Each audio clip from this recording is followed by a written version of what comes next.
말씀 야고보서 2장 5절, 야고보서 2장 5절 되겠습니다. 한 목소리로 읽을게요. 내 사랑하는 형제들아 들을지어다. 하나님이 세상에서 가난한 자를 택하사 믿음에 부유하게 하시고 또 자기를 사랑하는 자들에게 약속하신 나라를 상속으로 받게 하지 아니하셨느냐. 아멘. 하나님은 우리를 부르시는 이유 중에 하나가 우리를 부유케 하려고 부르신 것입니다.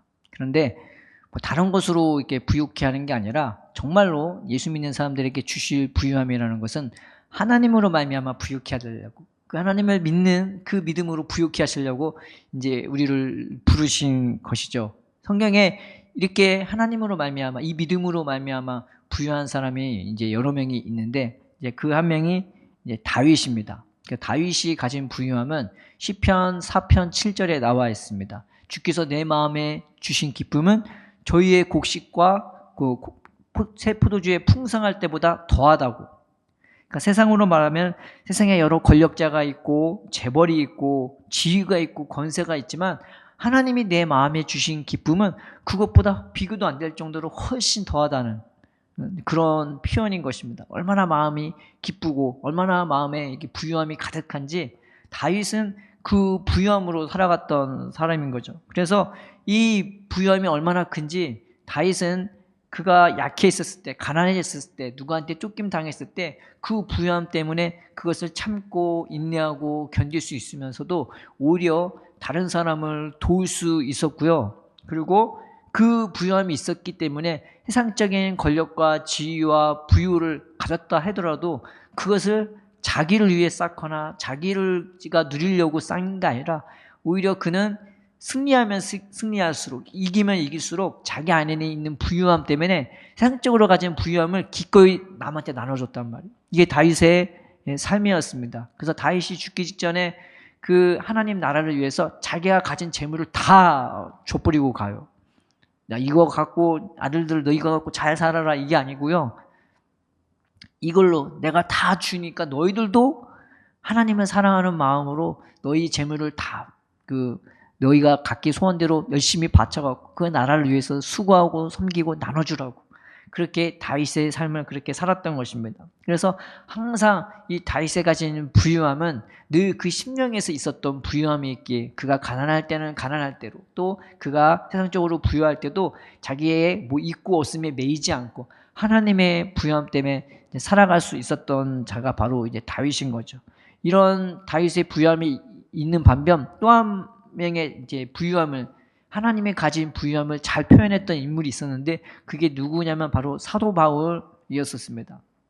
사도 바울이 열심히 예수 믿고 난 다음에 완전히 180도 바뀌어갖고 늘 예수님을 위해서 예수님을 증거하고 그 복음을 증거하면서 자기의 생명을 바치면서 살았던, 정말 보기 드문 거의 헌신자였지 않습니까? 근데 노년에 이제 60이 돼갖고 예루살렘에 선교 보고를 하러 갔다가 유대인들에게 잡혀버려요. 그래서 유대인들이 죽이려고 하니까 그거를 이제 로마 시민권이 있었기 때문에 황제한테 상소했단 말이에요. 그 당시 로마인들은 황제에게 상소할 수 있는 그런 권리가 있었어요.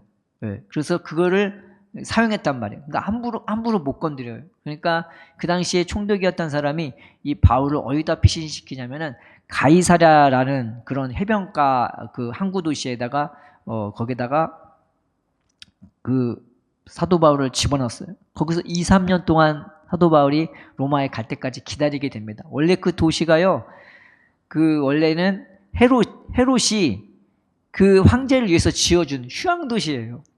그런데 그걸 이용하지도 못하고 헤롯은 죽었단 말이에요. 그런데 아이러니하게도 그 사도 바울이 거기서 2, 3년을 휴양하면서 죄수 신분임에도 불구하고 오늘날로 말하자면 5성급 인류 호텔에 들어가고 신혼과 죄수의 신분이 5성급 호텔로 들어가는 거와 마찬가지인 거예요.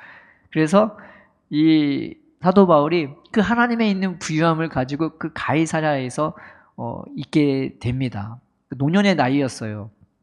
인생의 황혼기였는데 2, 3년이 지나서 그 유대의 총독이 바뀌어요. 로마 총독이 이제 누구로 바뀌었냐면은 베스도라는 총독으로 바뀌고, 그 당시에 이제 왕이 누구였냐면은 아그리빠 왕이라고, 그 헤롯의 손자뻘인, 이 헤롯이라는 사람이 얼마나 잔인하고 사람을 의심했냐면은, 이 아그리빠의 아버지가 이 헤롯의 아들이었을 거 아니에요. 그리고 자기 부인이 있는데 이 손자가 보는 앞에서 그 할머니하고 그 아들을 죽여버렸어요.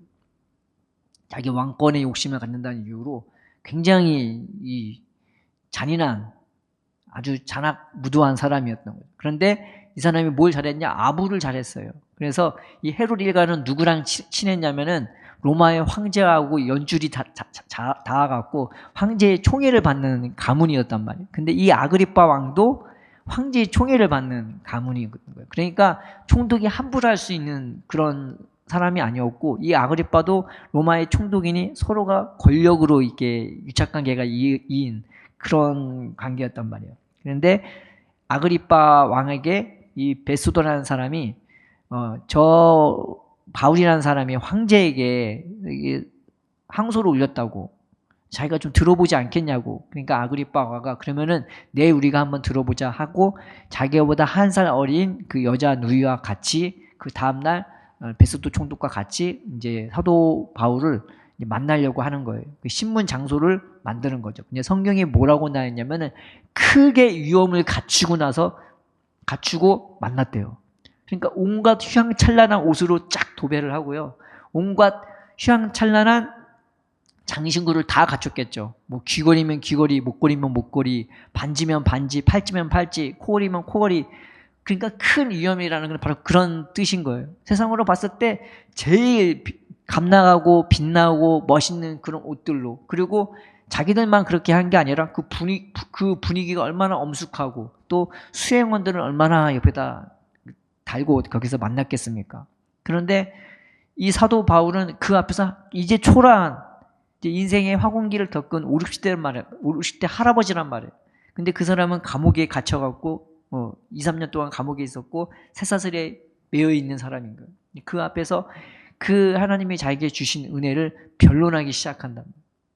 그러니까 변론을 하면서 예수님은 다시 살아나셨습니다. 예수님은 우리 죄를 위해 죽었습니다. 하나님은 다시 그 믿는 사람들을 구원하기 위해서 예수님은 다시 오실 것이고, 그 복음을 증거하는데 아그리빠가 이 사도 바울에게, 바울이여 네가 미쳤도다. 네 학문이 너를 미치겠다. 네가 나를 저것말로 유혹해서 그리스도인이 되게 하려고 하냐고 오히려 반박을 합니다. 그랬더니 사도 바울이 그 아그리빠 왕에게 온갖 세상의 권력과 그 부유함으로 가득 차 있는 이 사람의, 부러울 게 뭐가 있겠어요. 이 사람이 세계의 정점에 있는 사람인데, 근데 그 사람 앞에서 담대하게 외친 소리가 뭐냐면은, 아그리빠 왕이여, 내가 원하건대 내가 이 쇠사슬에 묶인 것 외에는 당신이 나와 같이 되기 원합니다 라고 그 앞에서 변론해버려. 그 부여함이 얼마나 놀랍고 놀라운지, 이 세상 영광은 눈에도 안 보이는 거예요. 이 세상에서 썩어버릴 영광이고, 하나님 보시기에는 악한 영광도 얼마나 많은지 몰라요. 남을 섬기고 사랑하고 이게 베풀고 나누어져야 될 그 권력과 의지가 자기 과시용으로 쓰여지고, 자기 자랑으로 쓰여지고, 자기 만족으로 쓰여지는 그 영광이 사도 바울 눈에 어떻게 보였겠습니까? 그러니 오히려 불쌍한 거예요. 사도 바울이 그 안에 있는 부여함이 얼마나 놀라운지, 당신이 내가 쇠사슬에 매인 것 외에는 나와 같이 되기를 원한다고, 늘 하나님과 함께하며 동행하며 늘 하나님의 보호하심으로 인도하심으로 자고 일어나고, 그 가이사랴 그 헤롯 궁전에 이 사도 바울이 거하게 되면서 하나님의 영광을 누리는 이 부유함이 오히려 사도 바울로 하여금 아그리빠 왕 앞에서 오히려 담대하게 권면하게 만든 것입니다. 이 부유함은 바로 예수님 안에 있는 부유함과 같은 것이죠. 예수님은 요한복음에서 줄고 나오는 게 뭐냐면은, 아버지께 있는 것은 다 내 것이라고, 하나님이 나에게 다 주셨다고 그렇게 말씀해 주셨고, 또 예수님이 우리에게 하신 말씀은 구하라, 내가 너희에게 아버지께 있는 걸 다 줄게, 똑같이 말씀해 주셨어. 이만큼 줄게, 좀 기도하면 기도에 따라서 이만큼 줄게, 그게 아니고요, 다 줄 거라고 예수님은 그렇게 말씀해 주신 것입니다. 이 모든 것에 부유하신 예수님이요, 희생살이에 지쳐있는 사마리아 여인을 만나러 갔던 거죠. 이 여인은 인생이 정말 괴롭고 슬프고 어찌할 수 없는 이 여인인 거예요. 남편에 5번 이혼당하고 지금 살고 있는 남자도 결혼 안 하고 그냥 살고 있는, 그냥 어떻게 해도 이 갈급함과 갈증이 풀려지지 않는 이 여인이었어요. 남자로도 안 채워져요. 그리고 종교로도 안 채워져요. 자기의 삶과 환경은 너무 괴롭고 누구도 만나기 힘들어서 한낮에 물들어 다니는, 원래 아침과 저녁에 물들어 가야 되는데 한낮에 물들어 가는 이 여인을 예수님이 만나주세요. 아무도 대화하기 그냥 어려워하고 부담스러워하는 이 여인을 예수님이 친히 만나주십니다. 그리고 한 인격체로 대해주시고요. 아무도 찾지 않는 이 여인을 예수님은 하나님이 찾으시는 한 예배자로 대해주세요. 그러니까 이 여인이 자기가 채워지지 않은 이 갈증, 이 갈급함, 그것들이 예수님으로 말미암아 채워지기 시작하는 거예요. 예수님과 대화를 하면서, 거기에는 쓸데기 없는 대화 내용이 없는 게 아니에요. 그리고 아무것도 없는 대화라도 예수님이 같이 해주시니까 이 사람이 내가 대우받는 느낌, 인정받는 느낌, 사랑받는 느낌, 누군가 나에게 관심을 갖고 생각하고 유래해주는 그 말씀을 듣게 되니까 이 여인 속에 있는 누구도 채워지지 않았던 이 갈급함과 갈증이 예수님과의 대화를 통해서 채워지기 시작하는 거예요. 예수님은 그런 부유함이 있었던 것입니다. 그거는 성별을 따지지 않고, 지역을 따지지 않고, 종교를 따지지 않고, 그 다음에 인생 경력을 따지지 않고 그저 한 영혼으로 대해 주시는 그 예수님의 부유함이요, 이 사마리아 여인을 어떻게 만드느냐, 오히려 그 예수님을 전도하게 만드는, 말 한마디 제대로 못했던 이 사마리아 여인이 동네에 들어가고요, 내가 이 그리스도를 봤다고 전파하고 선포하게 만들어버려요. 그 정도로 예수님의 부유함은 충만했던 것입니다. 하나님은 이 부유함을 우리에게 주시려고, 세상에서 줄 수 없는 이 부유함, 이 하나님의 부유함, 그걸로 우리를 부유케 하고 강건케 하려고, 이 믿음 주시려고 우리를 불러주신 거죠. 그래서 성경에 보면은 아브라함과 이삭과 야곱이 이런 부유함이 있었던 것입니다. 이런 믿음의 부유함, 하나님과 함께 해주고 동행하는 그런 부유함이 있었습니다. 그래서 아브라함은 자기 고향을 떠날 수가 있었던 거예요. 하나님의 부유함이, 그 주시는 은혜가 있기 때문에 기꺼이 자기 것을 다 포기할 수 있었던 것입니다. 마치 제자들이 예수님을 만나자 자기의 모든 것을 버려두고 예수님을 따라갈 수 있었던 것처럼, 아브라함과 이삭과 야곱도 자기의 모든 것을 버리고 하나님을 쫓을 수 있는 그런 믿음으로, 그 믿음의 부유함으로 살아갈 수가 있었던 것입니다. 그래서 이 부유함이 얼마나 큰지, 얼마나 대단한지, 그들은 땅 한 평도 안 갖고 집 한 채도 없었어요. 그리고 어느 확실한 정착지가 있었던 것도 아니에요. 목자의 신분이라는 것은 날씨에 따라서 이 양떼를 데리고 움직여야 되는 거예요. 마치 집시처럼 막 떠돌아다니는 인생처럼 보일 수도 있는 거예요. 그럼에도 불구하고 그들은 견뎌낼 수 있었던 것은 하나님이 함께 하시고 하나님의 부유함이 있었기 때문에 그것은 능히 그 삶을 기쁨으로 하루하루 살아갈 수가 있었던 거고, 오히려 그 중에서도 권력자와 재벌이 갖고 있는 재벌의 부유함이 있었던 사람들도 못했던 일들을 이 아브라함과 이삭과 야곱은 할 수 있었던 것입니다. 그래서 나중에 노년에 보면은 아브라함은 얼마나 부유한지, 자기 아들을, 하나밖에 없는 아들을 갖다 바치라니까 능히 바칠 수가 있었어요. 왜냐? 하나님이 능히 살리실 것을 믿을 수가 있었고, 또한 누군가를 위해 자기의 가장 귀한 것을 주는 것이 얼마나 복된 것인 것을 깨닫기 때문에 기꺼이 그 기쁨에 겨워서, 감사에 겨워서 주저하지 않고 바로 드릴 수가 있었던 것입니다. 그리고 이 부유함이 얼마나 가득한지, 야곱은요, 노년에 잃어버린 죽은 자에 대한 슬픔, 가장 많은 것을 가진 사람은 뭘 더 얻을까 생각하지 않아요. 근데 정말 부자는 뭐가 잃을까 걱정하죠. 근데 그게 뭐냐면은 한 영혼을 잃은 것에 대한 슬픔, 그리고 한 영혼을 잃을까봐, 자기 베냐민도 잃어버릴까봐 전전긍긍하고 노심초사하는 그런 부유함이 있었던 것입니다. 그것이 바로 예수님의 마음이고 십자가의 사랑이며 하나님의 마음인 것입니다. 하나님은 이 부유함을 우리에게 주시려고 우리를 이 세상에서 부르신 거예요. 뭐 세상적으로 뭐 돈이 있기도 하고 없기도 하고 어떤 능력이 있기도 하고 없기도 하고 하지만, 중요한 것은 하나님으로 말미암는 부유함, 이 믿음의 부유함, 그 다윗과 그 사도 바울과 그 예수님 안에 있는 부유함, 아브라함과 이삭과 야곱에게 누렸던 그 부유함을 우리에게 주시려고 우리를 부르신 거죠. 그래서 하나님은 이스라엘을 애굽에서 건져 주신 이유가 그 부유함을 주시려고, 그 믿음의 부유함을 주시려고 애굽의 고난에서 그들을 구원해 주신 것입니다. 그런데 그들 안에는 하나님이 주신 부유함을 막는 요소가 있었는데, 그게 뭐냐면 세상 욕심이었단 말이에요. 이 세상 욕심이 얼마나 그들한테 해롭고 안 좋은 것인지 그들은 깨닫지를 못했습니다.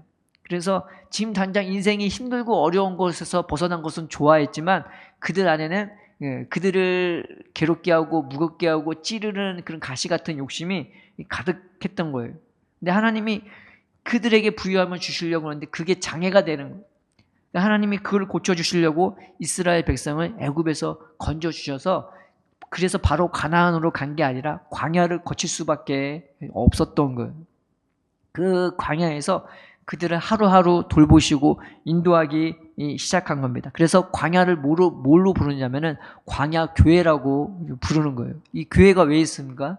하나님이 우리에게 믿음 주시려고, 이 광야 같은 세상에서 이 세상의 광야가 되도록 하기 위해 이 교회를 세워 주신 거고, 우리를 그 믿음으로 부욕해 하기 위해 이 교회를 세워 주신 것입니다. 이 교회를 통해서 하나님이 하시는 일은 여러 가지가 있습니다. 하나가 뭐냐? 이 교회가, 이 광야가 우리에게 피난처가 되도록 하나님은 세워 주신 거예요. 내가 너무나 많은 짐을 막 짊어지고 있어요. 근데 그게 짐인 줄을 모르는 거예요. 그래서 그것이 때로는 내 생각에 번뇌가 되고, 내 마음에 고통이 되고, 내 육신까지 힘들 정도로 스트레스가 되는 거죠. 하나님은 이 짐을 내려놓게 하기를 원하시는 겁니다. 그래서 시편 31편 19절 20절에 뭐라고 나와 있냐면요, 주를 두려워하는 자를 위하여 쌓아두시는 애, 곧 주께 피하는 자를 위하여 인생 앞에 베푸시는 애가 어찌 그리 큰지요. 주께서 그들을 주의 은밀한 곳에 숨기사 사람의 꾀에서 벗어나게 하시고 비밀이 장막에 감추사 말다툼에서 면하게 하시리라. 교회는 그런 곳이 피난처가 되는 곳, 광야, 세상의 광야 같은 곳으로 나를 숨겨주고 나를 주님께서 감추어주는 곳이 되기도 합니다. 그래서 나의 짐을 주님이 내려놓게 하시는 거죠. 나한테 맡기라고. 네 인생 짐은 내가 질 거야. 네가 짊어지는 게 아니야. 너는 나와 같이 가는 거고 나를 따라오면 되는 거야. 그래서 하나님이 이 교회에서 우리에게 말씀하셔서 하나님이 내 인생 짐을 다 짊어지는 그런 삶으로 우리를 인도해 주기를 원하는 겁니다. 룻기 2장 12절에 이 모압 여인이었던 롯이 자기 시어머니를 버리지 않고 따라와서, 완전히 망한 그 시어머니를 따라와서 이스라엘로 들어갑니다. 거기서 보아스라는 남자를 만나게 되는데, 이 보아스가 롯에게 하는 말씀이 여호와께서 내가 행한 일에 보답하시기를 원하며 이스라엘의 하나님 여호와께서 그의 날개 아래에 보호를 받으러 온 내게 온전한 상 주시기를 원하노라. 그렇게 말했습니다. 내가 교회에 왜 나오냐? 숨으러 오는 거예요. 피하러 오는 거예요. 세상 얼마나 많은 이야기거리가 있고 논쟁거리가 있고 말거리가 있습니까? 얼마나 많은 욕심이 있습니까? 그 자리에서 숨을 쉴 수 있도록 하나님이 이 교회로 우리를 부르시는 거예요. 그래서 괜찮아, 너는 괜찮아, 네 모습 그대로도 괜찮아 라고 말씀하시면서 나를 예수님이 사마리아 여인을 대했듯 주님의 눈으로 우리를 보시고 그 사랑의 눈으로 우리를 품으시고 우리를 숨쉬게 하고 우리를 좀 쉬게 하시려고 하나님은 이 세상 가운데서 교회를 세워 놓으신 것입니다. 그래서 이 자리에서 내가 하나님으로 말미암아 숨을 쉴 수 있고 쉴 수 있고 이제 좀 생각과 마음에 좀 정신을 차릴 수 있도록 하나님은 우리에게 이 세상의 그늘처럼 이 교회를 허락해 주신 것입니다. 여기서 하나님이 우리를 위해서 일하시고 우리를 인생을 직접적으로 하루하루 주관하시고 인도해 주시는 것입니다. 여기서 하는 건 딴 게 아니에요. 우리가 그냥 맡기는 거예요.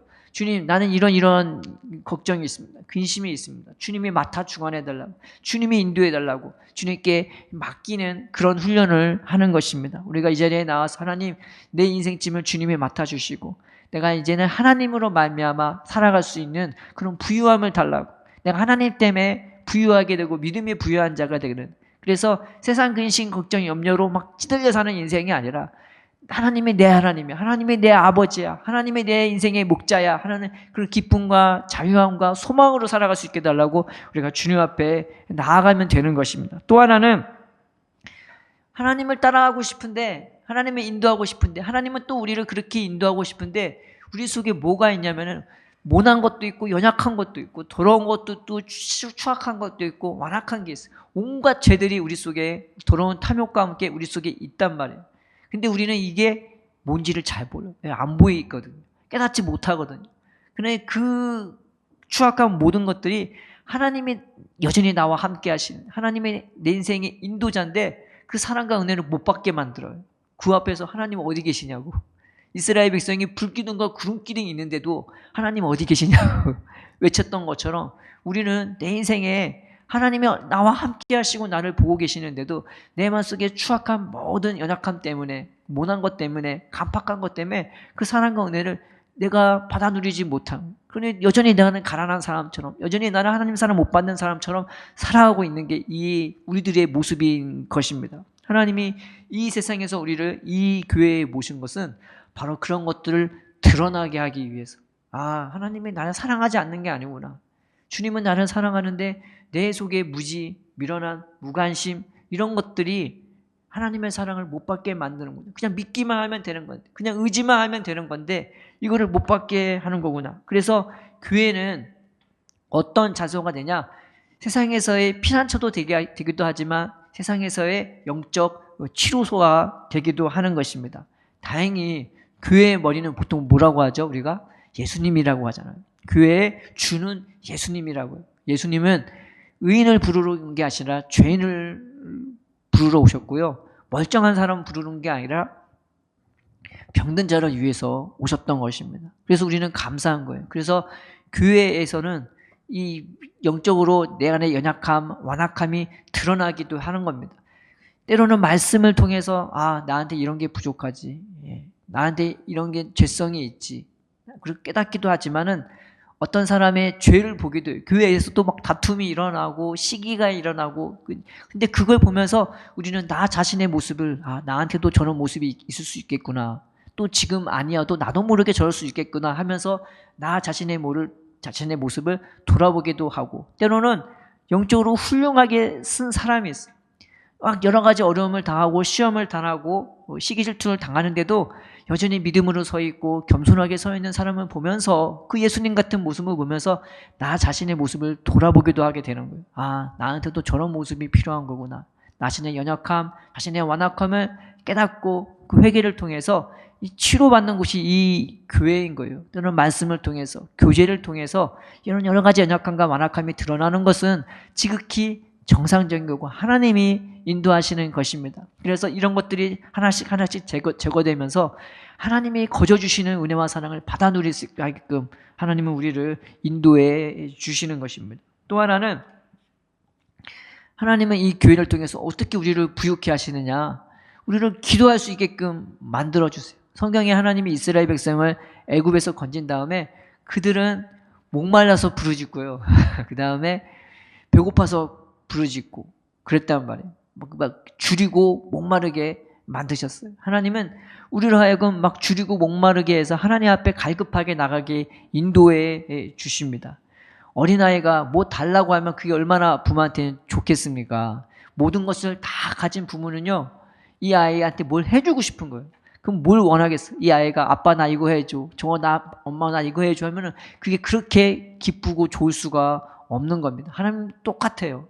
하나님도 우리를 보시면서 내 아이가 나한테 달라고 하기를 원하시고 그 소리를 듣고 싶고 그 눈길을 보고 싶어 하십니다. 하나님은 그래서 우리가 구하기는 것을 좋아하신 것입니다.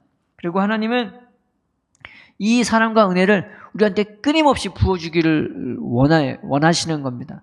내가 하나님의 사랑을 조금 안다고 내가 하나님의 사랑은 뭐 이래저래 하면서 지식적으로 좀 알 수가 있을지 몰라도 사람을 정말 사랑하고 진정으로 사랑하면요, 내가 그 사람과 한 시간 있다고 아, 나는 우리 여인을 사랑해서 하고 그냥 돌아가지 않습니다. 한 시간 있으면요, 한 시간 있는 만큼 더 보고 싶고 더 함께하고 싶은 것이 이 사랑하는 사람 연인 관계의 마음인 거잖아요. 마찬가지입니다. 내가 하나님의 사랑을 좀 받았다고 해서 나는 이만큼만 구하는 게 아니라 더 구하고 싶고 더 알고 싶은 마음으로 성령께서는 우리의 마음을 인도해 주시는 것입니다. 그래서 이 광야 같은 세상에서 하나님은 이곳에서 우리를 피난처로 우리를 쉬게 만드시고 또 여러 가지 내 안에 연약한 것들을 비우게 하시고 씻겨주시고 깨끗게 하시고 그러면서 하나님과 교제하고 기도하게 만들어서 그 하나님으로 말미암아 내가 부유할 수 있게 하나님은 우리를 인도해 주시는 것입니다. 교회는 이런 은혜를 우리에게 베풀어 주기 위해 세워진 것이죠.